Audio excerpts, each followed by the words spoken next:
Oh, g'day guys, still walking around the Bowens Expo. I've run into Brent here from BASROC.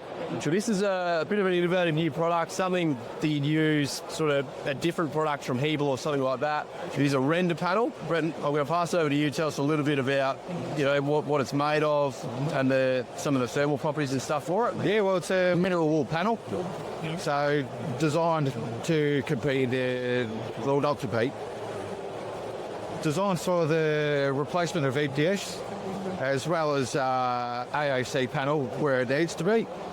So it's lightweight, 10 kilos a panel for a 50 mil thick panel. No silica dust, cut it with a Stanley knife. It's got an R value of 1.45 for the panel itself.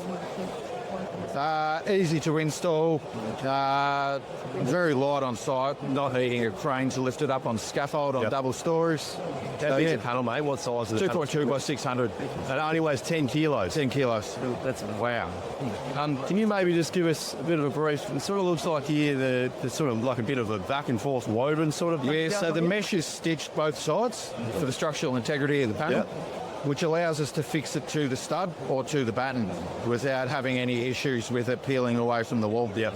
And it's fairly impact resistant as opposed to something like Hebel. You touched on that before. If you damage that, you're just going to cut a whole section out. Definitely. This here, you can sort of patch it up a bit easier. Well, it'll absorb the impact a lot better. So it'll act like the shock absorber in a car. Yep. So it'll take the impact and absorb it.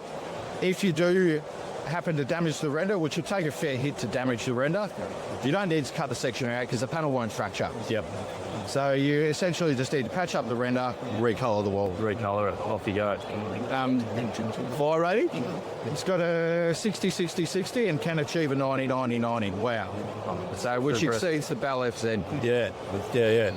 There you go. Another innovative product out there. Thanks for your time, mate. No worries.